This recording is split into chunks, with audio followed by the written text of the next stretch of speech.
What is a Jew? The one that is eventually getting persecuted. That much you can say. The concept of chosenness as Jews is not that you're better than anybody else. And it needs you to be a beacon of love. And you start with all the other Jews. A lot of Jews squirm when they hear it. The hate, as horrific as it is bringing people back home. We want it for all of humanity. That's the end goal. She's a broadcaster, freelance journalist from South Africa, moved to Israel, made Aliyah. Let's not say blame the victim, but why should we not look at ourselves? Let's give him a warm welcome to Rolene Marks. The Jew saw them all, beat them all, and is now what he always was. All things are mortal but the Jew. All other forces pass, but he remains. What is the secret of his immortality? Well, I definitely do think that we've kind of taken a step back in history, and anti-Semitism and certainly the rhetoric around Jews in the mainstream media has become almost acceptable. I read with a lot of interest the New York Times. You mentioned that their crossword puzzle, which happened to coincide with the first night of Hanukkah, in the shape of a swastika. I found it very interesting that big publications like the Daily Mail, which is probably the most read online publication in the world, also picked up on that, also picked up that it was the first night of Hanukkah. And the New York Times said, you know what, sometimes it happens that the crossword puzzles take a shape. There's no excuse for what happened. As a journalist, I know that everything goes through an editing process and everything has to be signed off. And it felt a bit deliberate that this was allowed. And, we can't forget that this is a newspaper. We talk about 1938, that kind of covered up coverage of what was happening to our families, to our descendants, to our co-religionists in Europe at the time of the just to make Shoah. it clear, what is you glanced over it pretty quickly, but what you just said was they kind of covered up back then also what was going on. Yes, it has been decades of this by this particular publication. If it wasn't covering up what was happening during the Shoah, it's been decades of attack on the state of Israel, the nation state of the Jewish people. We've seen the ridiculous cartoons during the Trump administration with him and Netanyahu. We've seen some really ludicrous opinion editorial, including one last year saying that we Israelis are a miserable bunch, we're not happy. And that kind of clashed with the UN study that we were the non-happiest people, country in the world, and we are a pretty happy bunch. So from every angle, there's this constant digging at Jews, our identity, what we represent. You also mentioned Whoopi Goldberg. I mean, it's preposterous that she sits on a highly rated morning show. Diverse panel. Panel on The View.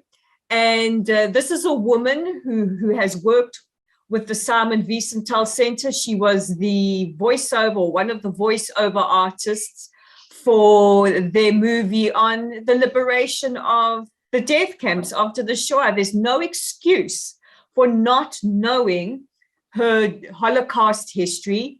And she starts her year off with a deliberate misinformation, playing down our identity, how we were marked for extermination by the Nazis. And she ends off her year with that. I heard her apology saying, I didn't mean it. It's not what I was trying to say. But saying that you cannot tell who is a Jew in the street, especially during the worst time in our history where we were physically singled out, forced to wear a means of identification, of course you could tell who we were. Saying that the Shoah was white on white violence is gaslighting the majority of Jews in Israel and the majority of Jews in actuality, because we're not all white Ashkenazim. Some of us come from Arab countries and African countries, and we have Jews of many ethnicities and races. It's just, and this seems to be accepted because of, you know, who she is. She's a celebrity. That's the point. It seems weird. You know, the analogy of the boiling frog, that yeah. So if you threw a frog into boiling water, he'd jump out. But if you just slowly raise the temperature, he won't notice until he's dead. And it seems like this is going on, like it's kind of accepted in the public discourse that these things happen, and we just kind of accept it. It's called an overtone. It's called an overtone window. By the way, it's a social phenomenon. By the way, not just a frog thing. Like, Okay. yeah, there's like you know, like how things start as completely radical and then they slowly move into the mainstream. Yeah, but I know it's fun to kind of cover all those you know, all those events, all those occurrences, but I think the real question that we'd like to ask is, what do you think? Why do you think this is happening? Not what is happening. This is, you know, if you have eyes in your head, you're seeing it. I hope, but really, why is it happening? Why is this cycle repeating itself? Why seemingly intelligent people, affluent, advanced, intelligent nations, why are they all getting into the same place, as it were the case with every highly advanced nation that try to eliminate the Jews, right?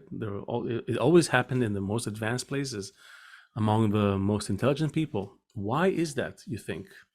Well, I think that's a great question. I think any time that there is some kind of upheaval in the world, the natural place of blame seems to be with the Jews. You know, anti-Semitism is the oldest and most irrational hatred in history.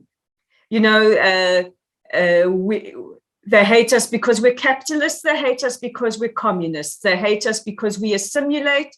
They hate us because we keep to our traditions.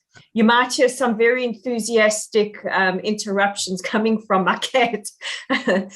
So that might be the mewing that you might hear every now and then. As long as it's a Jewish cat, that's fine. He's an Israeli cat. He's Israeli as they come. But I think it's every time you see some kind of upheaval in the world. If it wasn't the Great Depression, it was a famine, and we've come out of several years of pandemic, and it has wreaked havoc on economies. We've seen changes in the global world order. There is war in Ukraine, and wouldn't you know it, we are blamed for all of that.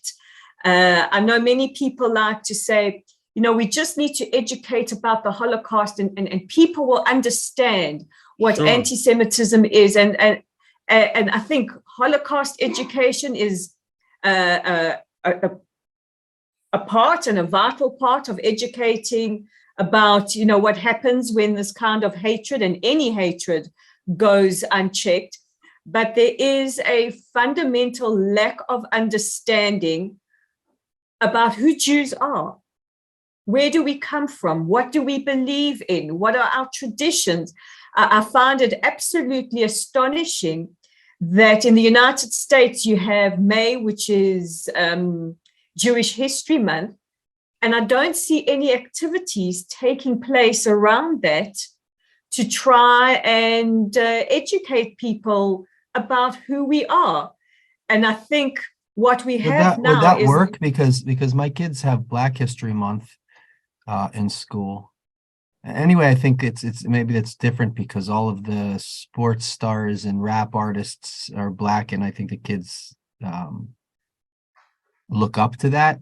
But but I don't think they get anything really that much from Black History Month. Like, or are they going to get something from Jewish No, I History mean, I think Month? elementary schools get that. You have a lot of attention on it. There's like lectures and talks and all.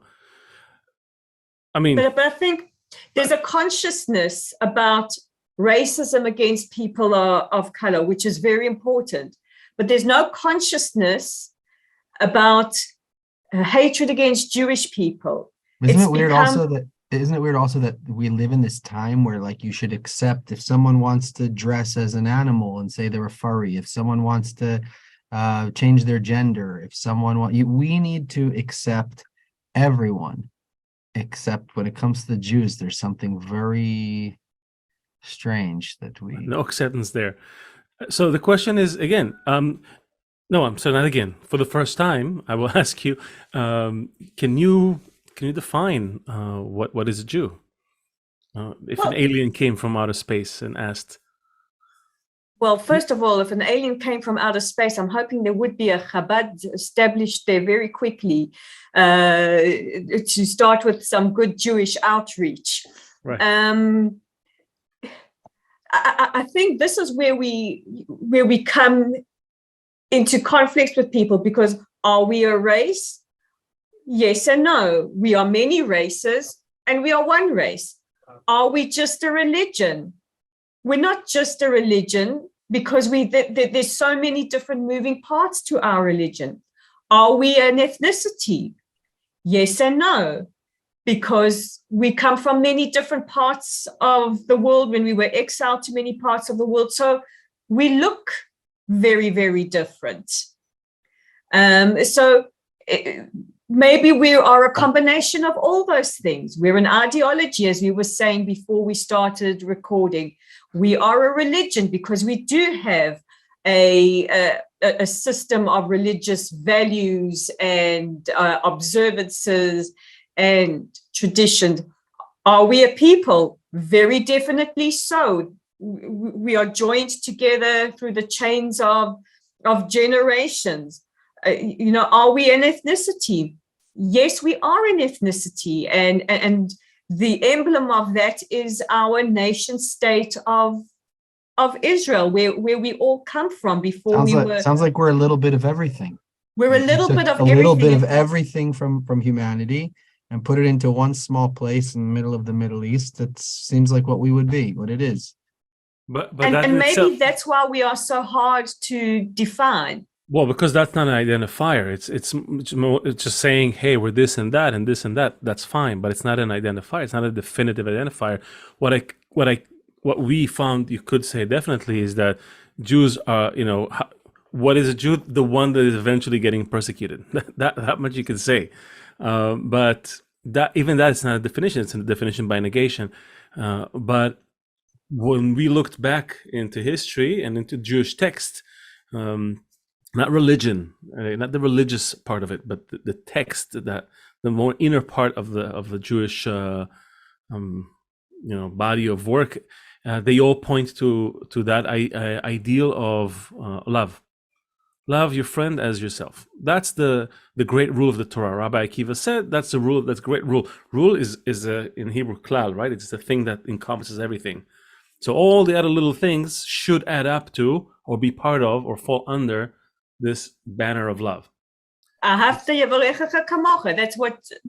exactly. So that's the strain that runs through.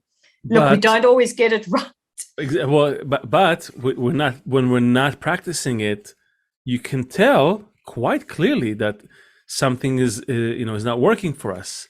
When we practice it, stuff seems to be working. So I'm asking, why is it so hard?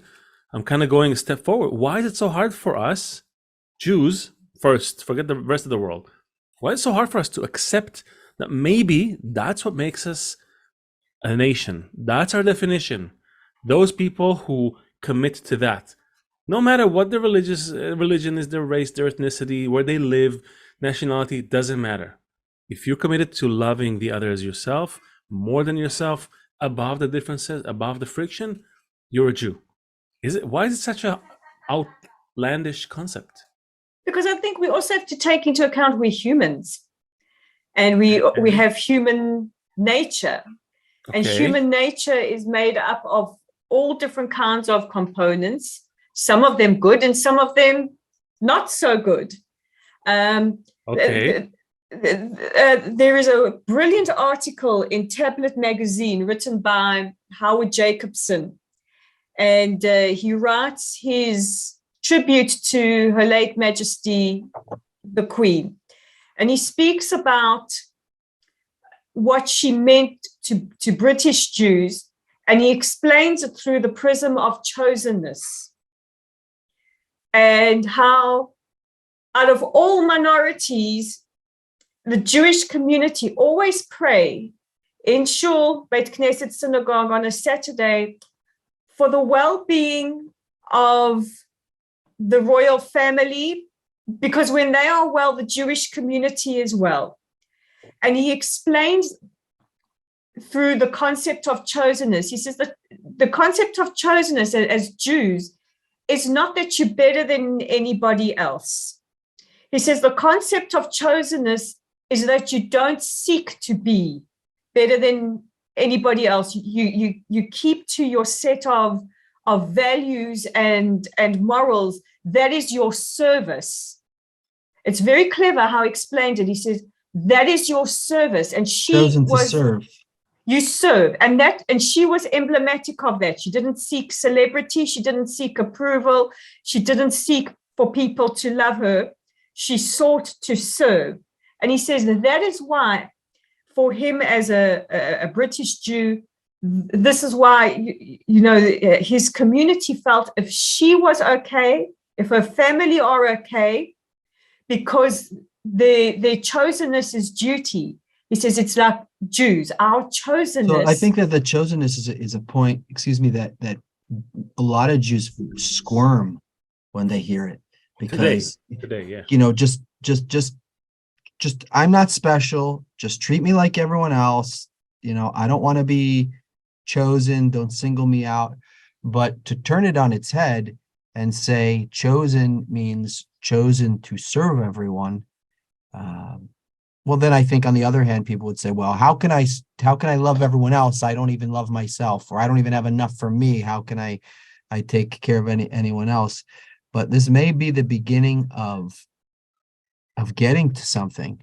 What are we chosen for? Instead of this thing that we're chosen because we're so great and so special. And I think that's one of the reasons why people hate us, and one of the things that isolates us from everybody else.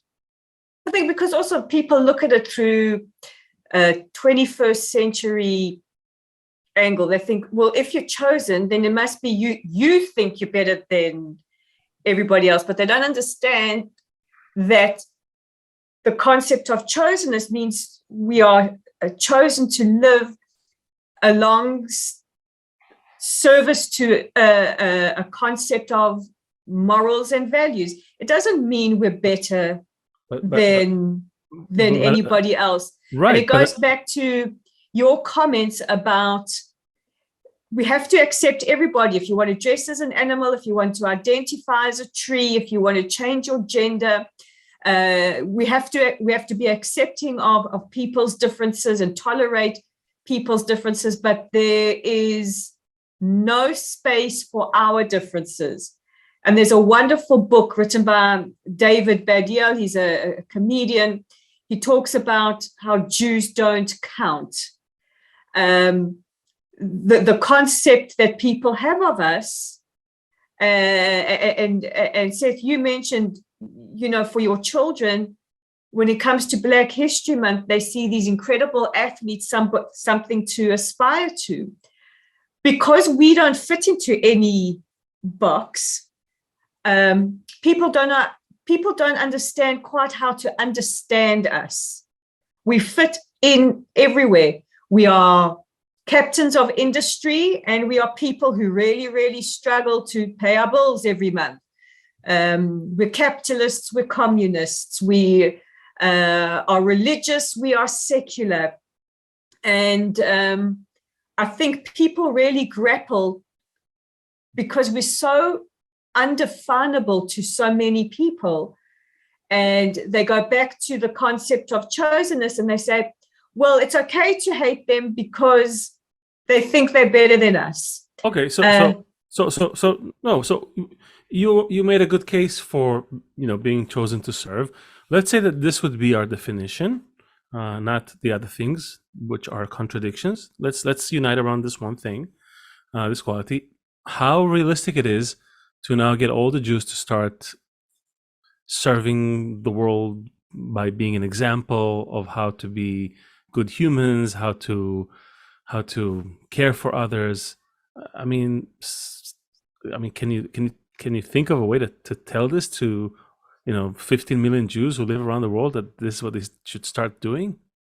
You live in Israel, what's the prospect of that happening here? Listen, can we agree on anything in Israel? I think Jews inherently want to serve, and we certainly see it in Israel. We might have our squabbles, but when it comes to serving humanity, whether it's a humanitarian disaster or through our brilliant tech and innovation, we are looking at ways to serve the world. I think we also, and it's a very Jewish thing to take all the guilt onto us. They hate us, it must be us, why us, it must be us. But I think also we have to look at the times that we're living in. We're living in a time where everything is seen through identity politics. Everything is seen through the concept of critical race theory, and words like colonialism and slavery and all these concepts that come throughout history are being used as concepts to define us and to discriminate against us. We're such a small percentage, I don't even think we make up a percentage of the world's population. But because we achieve disproportionately to our size, we're seen as being exempt from the people whose persecution matters. Even though when it comes to percentages and statistics, we are the people dealing with the highest percentage. Yeah, that's why they say we discrimination. We can't even, that's why people say we can't even play in participate in that game because we're going to win it every time. So stay out of that game as well. Stay out High of achievers, what can we say? Yes, exactly. So if we found out that this idea of service is not a moral calling, or is not just, but it's actually it somehow has to do with our evolution as a species. Maybe if we find out something big like that, that we have to do it. Like there's no way you have to do it. The humanity needs a certain percentage of its people to play that role, to lead the way, to show that we have to. Just being like a kind of the vanguard of humanity. Yeah, exactly. How can we convince ourselves, our brothers, sisters? It's not a lot of people, by the way. We're not talking about, it's less than the total viewership of America Got Talent, right? So it should be easy. It should be easy. Why is it so hard? Again, I think it goes back to human nature and the world we live in. And I think many of us take for granted, but aren't we doing that already? I think if you're to bring that concept to many people, they'll say, look how many Nobel Prizes we have won for science and for this and for that. But nobody cares about your Nobel Prize. We care about we want you to love people.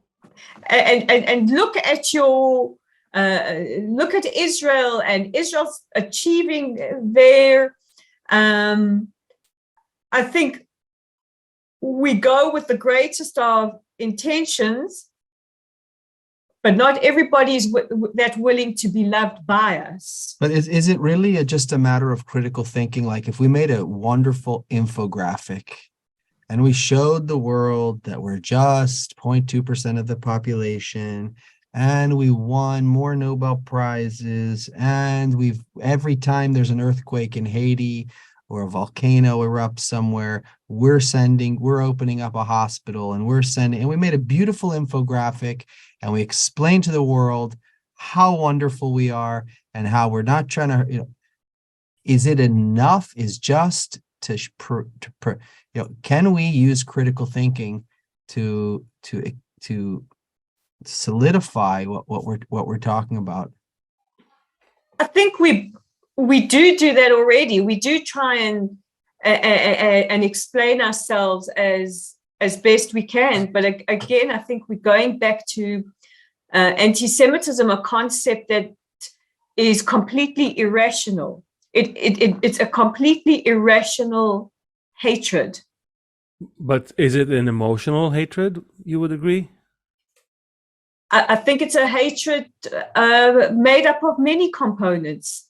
In fact, those components will be used to justify it. It's a hatred based on emotions because Jews, blah, blah, blah. It's a hatred based on intellectual components because intellectually I know Jews, blah, blah, blah.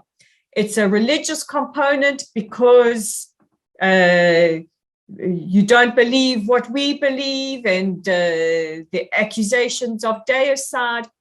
It's an ethnic hatred because we don't look the same and we don't do things the same. This is what makes it so irrational. Yeah, and yet, I'm sorry to cut you off, but I want to press on that, because all those things that you're saying are correct. And yet, when we look at our history, we always see that rise in anti-Semitic expressions, narratives, clothed on this feeling that people have when we Jews, don't live up to that idea that we mentioned before, that service to each other, even to ourselves, that inner cohesion and love to each other, just to be as an example, as sort of as a model citizen, as you said. When we're not doing that, you see that the reaction comes in from the outside. Happened after right before the fall of the first temple, second temple, in Europe, in England, in Spain, in Russia, in Europe, all the way up to the Holocaust. We were bickering down to the very bitter end, and at each other's throats. And also, when we were not doing that, we were actually trying to bring these other ideals that we sometimes like to kind of champion, right? Because we feel something like that, and we try to bring those ideals, and they usually backfire in us. When we lead revolutions and all, it seems like something is off in that, and it's not.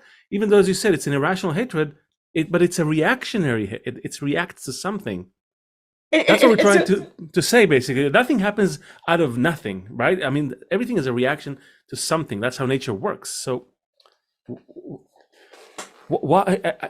again, I'm asking not so much to reaffirm our theory, but to even further, if we discovered that we have to do this, how would you go about doing it? You're an investigative journalist, you're a journalist. You're a investigative journalist.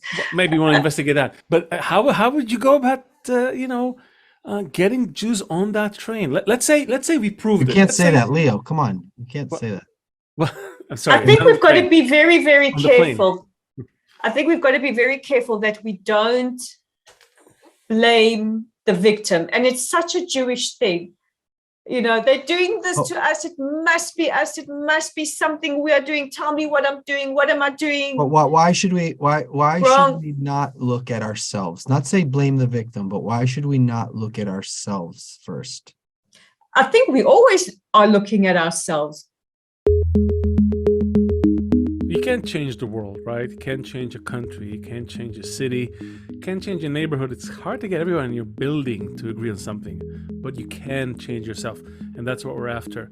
Little changes that will grow to a critical mass. What we're saying also is that we Jews, we've had it. There was a moment in time that Jews actually touched that quality that the whole world is waiting for us to give them, and which is what we're discussing in our talks. And you can hear about it in episode 7 of the Mystery Book podcast, the first 22 episodes of this whole series. And we go into some really heartwarming descriptions, right? Like the Temple Woodstock. Love, that episode is called. What's that? Temple Love, right? Yeah, Temple Love. Yeah, it was the Woodstock before Common Era. Yeah, people should listen to that one and get a taste of something that they always knew should exist or could exist. It did exist. That's what we're looking to build. Check that out in episode number 7, Temple Love. Well, this is the Jew Function, and let's get back to our guests. I think we always are looking at ourselves. We're the people of Israel. Why are we named Israel? Because it comes out of struggle. Jacob wrestled the angel. We're the people of Israel. We struggle with everything. In every aspect of our life, when people say you're the people of the book, we're the people of the book, and we'll struggle with the concepts in those books. We live in Israel. We live in a country where you see that grappling of concepts, of ideas, of ideologies, of political leanings every single day in so many different ways. And I think that it's also part of the things, the characteristics that make us lovely as a people, because we don't just accept things as at face value. We really, really wrestle with it. We grapple with it. But are we grappling? Are we grappling with? Are we grappling with where the root of this might be? Are we honestly able to look at that? I don't think any of us really know where the root of this is. I think that if we did, we would be able to solve it, to fix it. I think we're dealing with a concept, a hatred that for some people is so ingrained in them that it doesn't matter what we say or do. Scholars have written on anti-Semitism. The best minds have tried to look at it. Is it us? Is it this? Is it, what is it that drives this ancient hatred? If we our premise after looking at all of this, like Leo said, we saw a civil war before the destruction of this temple, and a civil war before the destruction of this temple, and a civil war before, during the Hanukkah situation. So if we say that, okay, maybe the solution, not maybe, we're saying that the solution would be the unity of the Jewish people, and from that, this anti-Semitism would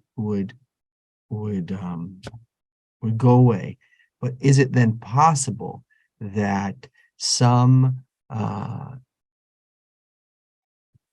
gay, wonderful citizen living in Tel Aviv would be able to get along with some warm, wonderful Haredi living in Bnei Brak? Is there something these two people, both good people in their communities, but both vote against each other, both think the other one is trying to destroy their life?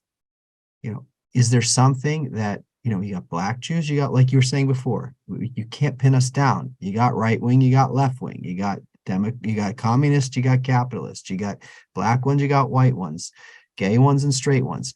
Is there a way, is there something that could unite these people besides being attacked by all your neighbors? Is there something short of everybody coming to try and kill us again? Is there something that can unite us? I think there are many things that unite us, but I think that also we're human beings, and maybe this is part of our experience, is to be here to ask the questions, is to look for these kinds of answers. Why am I getting, hello. You were talking about people trying to attack us. Are we being attacked? We have an infiltration somewhere, so. Where? In the Yishuv, in Modi'in? Not in Modi'in, somewhere in the country. I cleared the alarm, but I think at the end of the day, there's plenty that unites us. But we're also human beings, and we're having a very human experience. And I think the daily issues, the daily struggles, the daily trying to just get through the day, gets in the way of all of us looking for all these things that unite us. I mean, we're Jews. Imagine putting this concept out to everybody to say, guys, if we just love each other, if we just that's love the concept, we want it for all of humanity.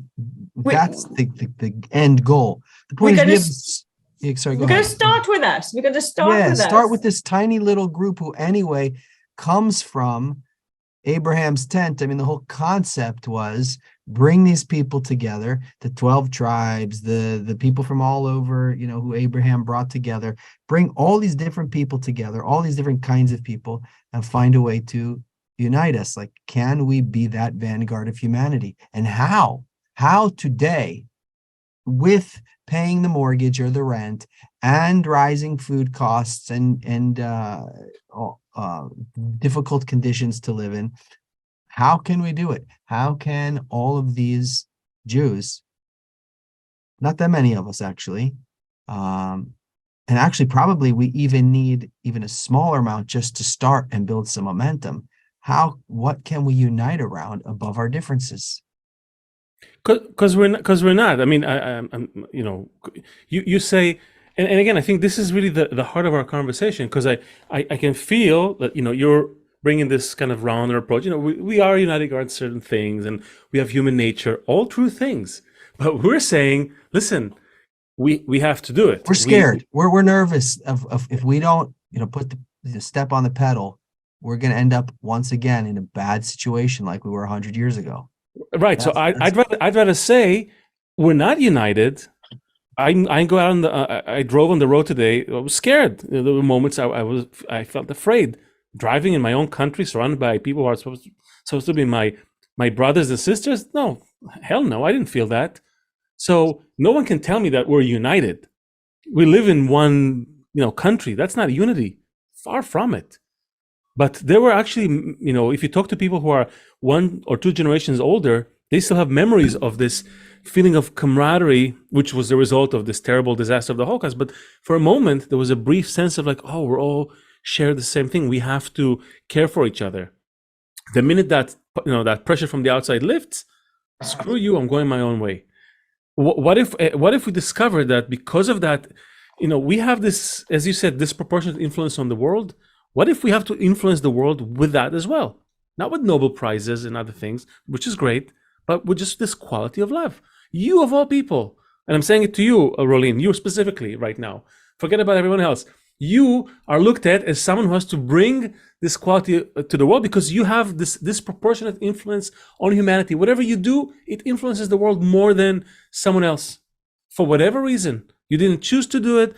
Nature chose you. Why? Because nature needs a spearhead, right? It needs someone to lead the evolution to the next level, and it needs you to be a beacon of love. And you start with all the other Jews. I see. I think we're coming on strong, Leo. I think we're coming on strong. No. We're just passionate about this topic, Rolene. I think that's a lot of expectation. Yes, it's true. We have a lot of save the world. Listen, 2,000 years of yeah. You said it yourself. 2,000. The thing is, and again, I'm saying it with, I'm a little bemused. There's all these great books. We had a guest last week. She quoted Rabbi Sachs. You quoted the British. She quoted Rabbi Sachs from London, right? Was the chief rabbi of the Jews of Britain. He's also talking about. So people talk about it a lot, and not just in our history books, and all our sages say. We can give you like a Megillas of quotes saying, people of Israel have to unite, and then the redemption will come to the world, like it's written, black and white. We say, yeah, sure, cool, yeah, we're into that, but we're doing nothing about it. And then we go about and we say, yeah, we're brothers, but we do nothing about it. And that's the point that we're trying to push. That like we all agree with it on paper, but if you have to like really commit your life to it, suddenly it's a scary. I want to write code. I want to play guitar. I don't want to be dealing with bringing people together. That's a lot to ask of me. But what if that's your purpose in life? It's a big question, and I know it evokes this resistance, but we're struggling. It is a big question because it does force you to hold a mirror up to yourself and up to other people. And I think that's where people feel a great discomfort, is the minute you hold that mirror up and they have to see themselves, with all their good sides, with all their bad sides, with all their various facets, and people feel very exposed. Or when you're sitting there facing that, and I think maybe that's why we're not united, because it's so much easier to withdraw back into our selfish selves, because that's where we feel safer, that's where we don't feel exposed, and that's where we don't feel so vulnerable. Beautiful. We had a conversation once with Professor David Patterson, a fascinating guy from the US. He converted to Judaism. He started studying the religious texts, and he teaches in the University of in Texas, I think. And he just he was drawn to these ideas, and he said the reason he wrote a book about the metaphysical roots of anti-Semitism. He kind of came at it like this, but he said it's because the Jew makes everyone around him have to be conscious, aware, as you said, hold the mirror, like be awake. You can't just kind of fall asleep. And he's like, it's in everything, all the customs and habits. He said, when you wake up in the morning, the condition for prayer in the morning is when you see another person through the window, like, oh, I'm not alone. You're not alone in the world. That quality is so Jewish, and it scares the hell out of people, because we have the illusion that by ourselves, individually, we're better off. And that's the illusion in the West right now. This extreme individuation, as if I just focus on myself, with myself, by myself, my own feelings and emotions. But that's the textbook definition of depression, by the way. Extreme focus on yourself. So it's almost you've hit on something very important, because we are living in a time where it's all about the individual and not about the tribe. In fact, people are pushing against any kind of tribalism, if you want to call it, against any kind of identity. It's all about me, my wants, my authentic self, right. My needs, how I'm feeling, my satisfaction, my career goals, me. I see a lot, and I'm sure you've seen me calling it out a lot on Twitter. We're hearing a lot all of a sudden about narcissism. Narcissism has become a great buzzword, and here is a great example of narcissism and anti-Semitism at work. And maybe this is why this is where Jews become uncomfortable for people, because we hold that mirror up.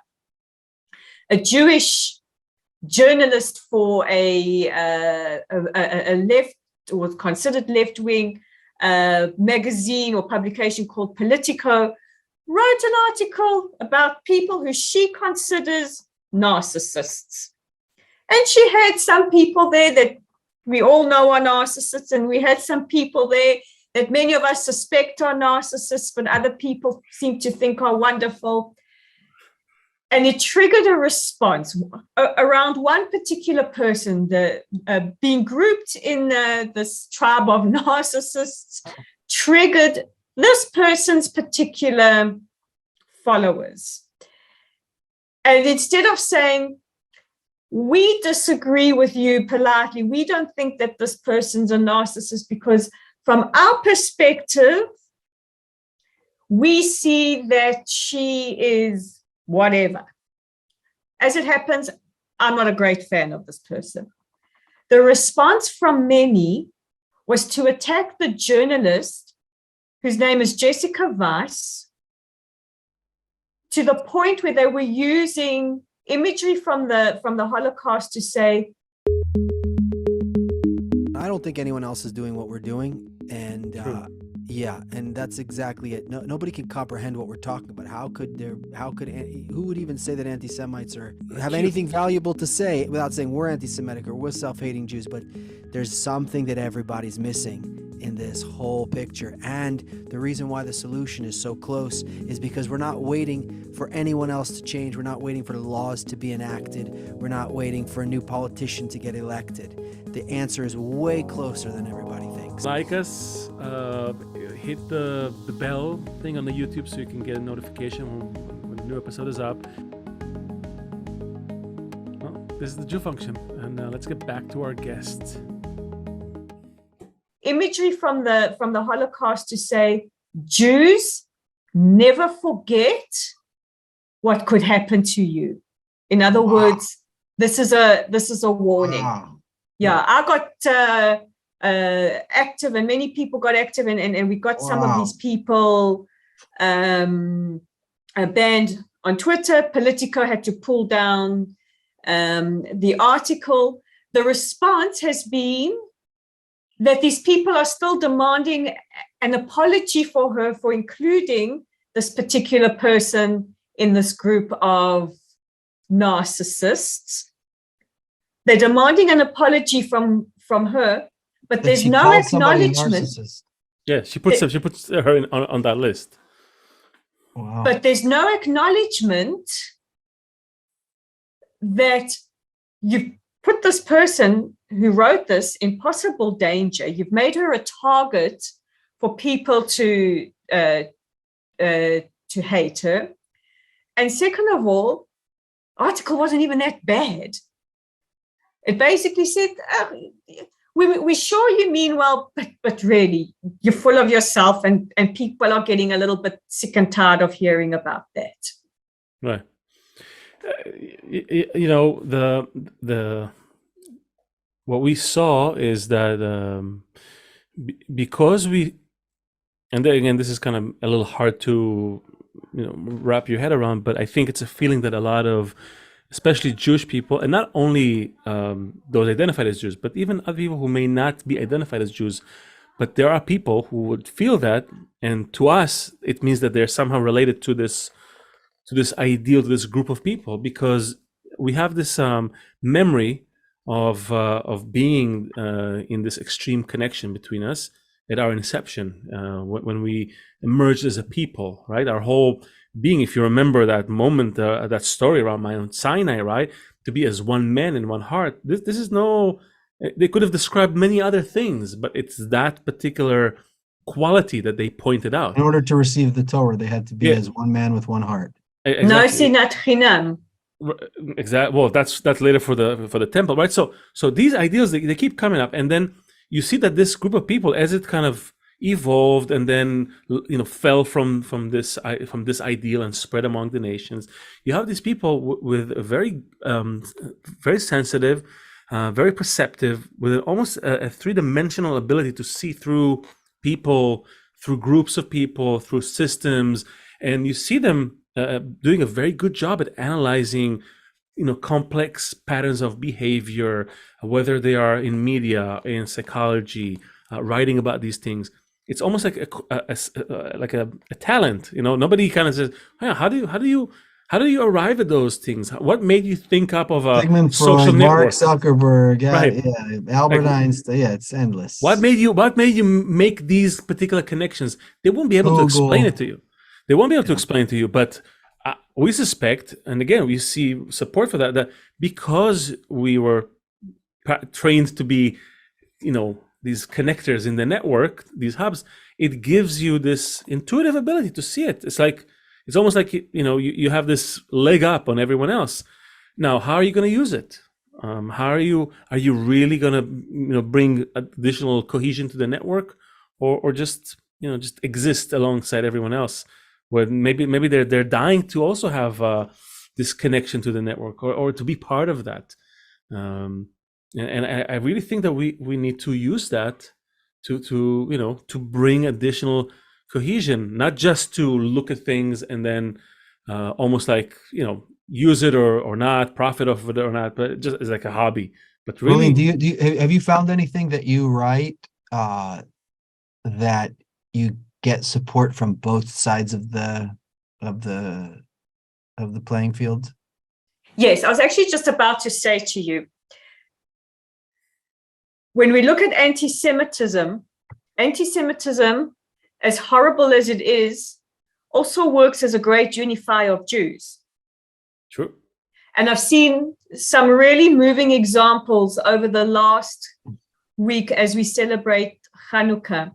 I've seen many Jews who didn't consider themselves particularly Jewish or observant or Zionist or whatever, many of us feel our Jewish identity to be. But they lit candles.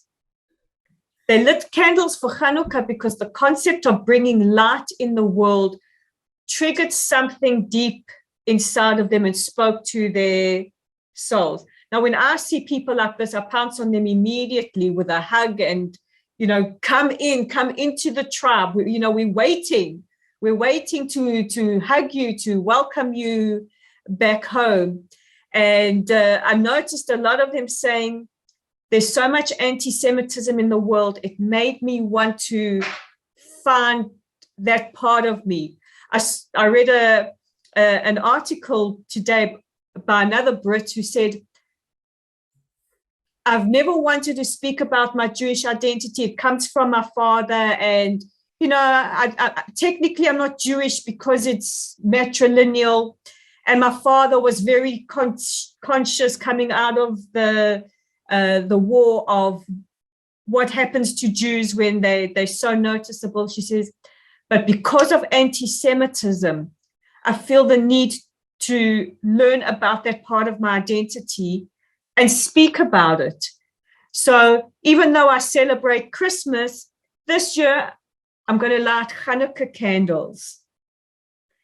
And as much as we're having this discussion about, why do they hate us? And maybe there's something we should be doing. The hate, as horrific as it is bringing people back home, because it's triggering that thing inside them that says, there's something about me that belongs to a bigger tribe of people who are all experiencing what I'm experiencing. And now is the time for me to start making contact with my tribe.